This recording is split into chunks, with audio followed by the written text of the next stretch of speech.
Hello viewers, నమస్తే. నమస్కారం. ఇప్పుడు నాకు ఒక సీక్రెట్ చెప్పిండు. సీక్రెట్ అంటే ఏమనుకోవద్దు, దీనికి ప్రతి ఒక్కరు రకరకాల ఇబ్బంది పడుతుంటారు. అబ్బా ఫ్యామిలీనా అంటే అందరికీ మగవాళ్ళకు చాలా ఇంపార్టెంట్ అయిన చెట్టు గురించి చెప్పబోతున్నాం ఈరోజు. నాకు ఆల్రెడీ ముందు చెప్తే ఇలాంటిది బాగోదేమో అంటే వద్దొద్దు, కంపల్సరీ చెప్పాలి దీని గురించి. కొంతమంది దీని గురించి నేర్చుకుంటారు, తెలుసుకుంటారు అని చెప్పేసి నేను చెప్పడం జరిగింది. అది చాలా ఇంపార్టెంట్ మగవాళ్ళకి. చూడండి, అంటే మనము ఆయుర్వేదిక్ దాంట్లోనే ఉన్నాము, నాటు వైద్యం అంటే పల్లెటూర్లలో చాలా వినుంటారు దీన్ని. కొంతమంది మాత్రమే తెలుసు. దీని గురించి తెలిసిన మన ముందు నరసయ్య గారు ఉన్నారు.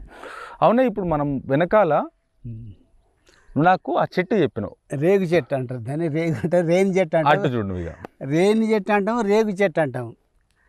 అంటే మనము రెయిన్ గాయలంటాము ఒక సైడ్ రేగ్ గాయలంటారు. మామూలుగా మనం కొనుక్కొని తింటుంటాం వాటిని. నా వెనకాల, కెమెరా వెనకాల ఒక పాము పోతుంది, చిన్న పాము, పత్తి చేనుల నుంచి నాగుపామే పైన పెట్టుకొని లేచి వెళ్తుంది, ఇటు చూసేట్టు వెళ్తుంది. పాము పోతుంది. సరే, ఉన్నాం కాబట్టి నేచర్ వాటి ప్లేస్లోకి మనం వచ్చినాం, మన ప్లేస్లో కలరాదు. మన ప్లేస్ అనేది అది, ఇది వాటి ప్లేస్లో తిరుగుతుంటాయి. అయితే రేగి చెట్టు అంటే దీన్ని సంక్రాంతి రోజు చిన్నపిల్లలకు, దానికంటే 2 days ముందు చిన్నపిల్లలకు రేగ్గాయలు పోయడము, రేగ్గాయలు తినడము బాగా ఇష్టం మనకు. రేగ్గాయలు చూస్తే కొనుక్కొని తింటాం. చిన్నప్పటి నుంచి చెట్టు ఉంటే, అలాంటి చెట్టు ఉంది చూడండి, ఆ చెట్టు ఉందంటే మామూలుగా మనము తెంపుకొని తింటుంటాం. దాని గురించి ఒక సీక్రెట్ చెప్పింది నాకు ఈరోజు నరసయ్య గారు. దాని సీక్రెట్ ఏంటి ఒకసారి చెప్పండి. దాని సీక్రెట్ ఏం లేదు, దానికి మంచి గుణం ఉన్నది.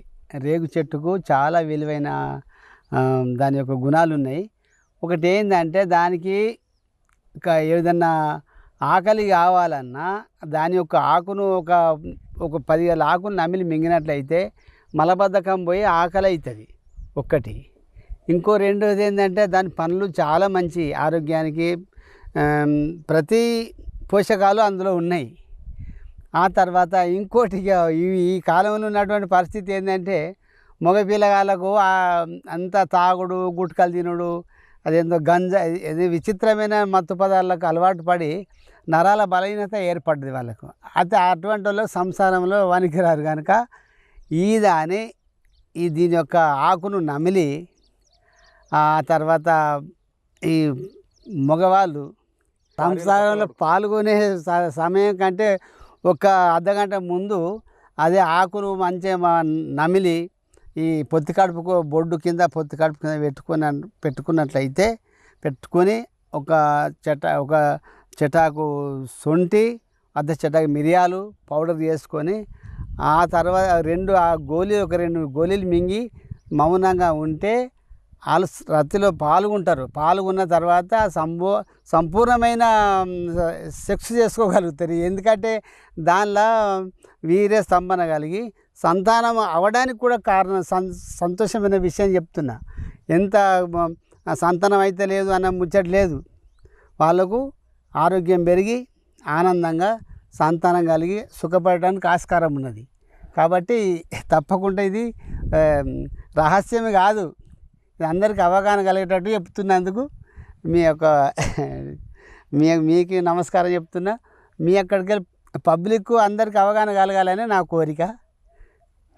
నాకు రాగానే ఫస్ట్ వీటి గురించి, కొన్ని చెట్ల గురించి తెలుసుకునే ముందు నరసయ్య గారు నాకు ఒక మాట చెప్పారు. ఈ చెట్టు దగ్గర తీసుకొచ్చి, ఈ చెట్టు గురించి నీకు తెలుసా అన్నాడు. అంటే మామూలుగా నా అన్వేషణ ఇదే, నా ప్రయత్నం తెలిసిన 4 చెట్ల గురించి, 4 మొక్కల గురించి మీకు చెప్పడమే. దీని గురించి కొద్దిగా తెలుసు. ఈయన ఏం చెప్పారంటే, దాన్ని గమ్ము వస్తుంది, చెట్టు కొద్దిగా గీకిన తర్వాత గమ్ము వస్తుంది. ఆ గమ్ము బొడ్డుకు, మూత్రాశయానికి మధ్యలో కొద్దిగా పెట్టుకొని ఒక 1/2 hour ముందు పెట్టుకొని తర్వాత పోయి సెక్స్లో పాల్గొంటే, మామూలుగా సెక్స్లో పాల్గొన్నప్పుడు తొందరగా పడిపోతుంటే కొంతమందికి వీర్యం, అంటే భార్యాభర్తలు సుఖపడలేరు. ఇలా పెట్టుకొని పాల్గొంటే సంపూర్ణమైన సుఖం పొందొచ్చు, సెక్స్లో పాల్గొనవచ్చు. కొంతమంది బాధపడుతుంటారు, కొంతమంది ట్యాబ్లెట్లు వేసుకుంటారు, వయాగ్రాని రకరకాల ట్యాబ్లెట్లు వేసుకుంటారు. పొరపాటున వయాగ్రా కానీ వాడద్దండి. అది వేసుకున్నప్పుడే ఇలా వేసుకున్నప్పుడు కొంచెం తృప్తి, సంతోషం ఉంటుంది. అదే వయాగ్రాను మళ్ళీ రేపు వేసుకున్నాం అనుకో, నరాలు దెబ్బతింటే మొత్తం మనిషి వేస్ట్, ఎందుకు పనికిరానుడు అయితే పిరికిల పడి అది మనసుకు సంబంధించినటువంటి సమస్య కనుక ఇటువంటి ఆచరించి ఇటువంటి మీరు అలవరుచుకున్నట్లయితే మీరే స్వర్గం అయితే, మీ ఇల్లు స్వర్గం అవుతుంది, మీ సంసారం సుఖ సంతోషంగా జీవించడానికి ఆస్కారం ఉంది. కాబట్టి అవగాహన కలగాల, ఎవరి సమస్యకు వాళ్ళే పరిష్కారం నేర్చుకున్నట్లయితే ప్రతి ఇల్లు సంతోషంగా ఆరోగ్యంగా ఉండటానికి ఆస్కారం ఉన్నదని చెప్తున్నా. అయితే దీన్ని రెగ్యులర్గా తినాలంటే ఎలా తినాలి దీన్ని? రెగ్యులర్గా అంటే తక్కువ తినాలి. రెగ్యులర్గా తినాలనుకుంటే ఈ శొంఠి మిరియాలతో గోళీలు చేసుకోమన్నా చూడండి. శొంఠి మిరియాలు, శొంఠి వేరే మిరియాలు వేరే. ఇది సంభవంగా పాల్గొన్న నాడే ఈ పని చేయాలి అంతే. అట్టి నాడు మాత్రం అవి వాడుకున్నట్లయితే నరాల బలం పెరిగి మనిషి ఆరోగ్యంగా ఉండటానికి ఆస్కారం ఉన్నది.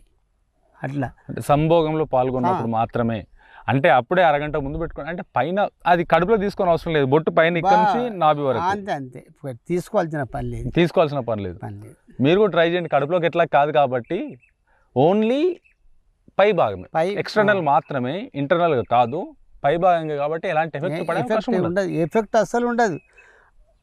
అవసరం ఉన్నది మలబద్ధకమైంది, అన్నం అరుగుతలేదు, ఆకలి లేదు అనుకున్న వాళ్ళు ఒక 10 ఆకులు తిని మింగినట్లయితే వాళ్ళకు వెంటనే ఒక 10 నిమిషాలలో ఆకలి స్టార్ట్ అవుతుంది. దానికి అరుగుదల శక్తి బాగుంది. రేగు ఆకుకు మంచి ఆయుర్వేద అమృతం లాంటిది అది. చూసిగా ఫ్రెండ్స్, నమస్తే. ఈ చెట్టుని కంపల్సరీ ప్రతి పల్లెటూరులో ఉంటుంది. మనం రేగ్గాయలను కొనుక్కొని తింటాము, ఊర్లో ఉంటుంది, చాలా ప్లేస్లో ఉంటుంది. ఉన్నప్పుడు దీన్ని మాత్రం ఇలాంటి మాత్రం ట్రై చేయండి. రేగు చెట్టు దొరకలేదు అనుకుని రేగు గాయలు ఉన్నప్పుడు కూడా దాని యొక్క గుజ్జును ఈ పై భాగం నేను చెప్పిన పద్ధతిలో పెట్టుకున్నట్లయితే అది కూడా పనిచేస్తుంది. లోపల పండు దాని గుజ్జు ఉంటుంది చూడండి, గుజ్జు కూడా గమ్ము గుణం ఉంటుంది. కాబట్టి ఎమర్జెన్సీ అవి దొరకవు అనుకున్నప్పుడు ఇది వాడాలి. అవి దొరికినవి అనుకున్నప్పుడు దాన్ని రహస్యంగా పెట్టుకొని తినుకుని చేసుకోవచ్చు అంతే. ఓహో, ఇట్లా కూడా చేయొచ్చు. చూసారు కదా, మనం మామూలుగా రేగ్గాయలు కొంటాము, చెట్టు దొరకకపోవచ్చు, గుజ్జు దొరకకపోవచ్చు. దాన్ని రేగ్గాయలు కొంటాము, రేగ్గాయలు కొన్నప్పుడు తోలు తీసినప్పుడు దాంట్లో గుజ్జు ఉంటుంది. ఆ గుజ్జు ఏదైతుందో దాన్ని కొద్ది గుజ్జును ఇంత కలెక్ట్ చేసి ఆ గుజ్జును బొడ్డు కింద నుంచి అక్కడ వరకు పెట్టుకున్నట్టయితే, పెట్టుకుని ఒక అరగంట టైం తర్వాత సెక్స్లో పాల్గొంటే సంపూర్ణమైన సుఖాన్ని భార్య కలిగించే అవకాశం మీకు ఉంటుంది. భార్య కలిగించుగా మీరు మనోఆనందం పొందడానికి ఆస్కారం ఉంది. మనోఆనందం మీకు ఎండార్పిన మనిషికి ఎండార్పిన ఆనందం కలగాలంటే రియల్గా సెక్సుల సంపూర్ణ ఆరోగ్యంగా ఉన్నప్పుడే మనిషికి ఆనందం. నీకు ఎంత ఉన్నా కానీ దీని కిందనే.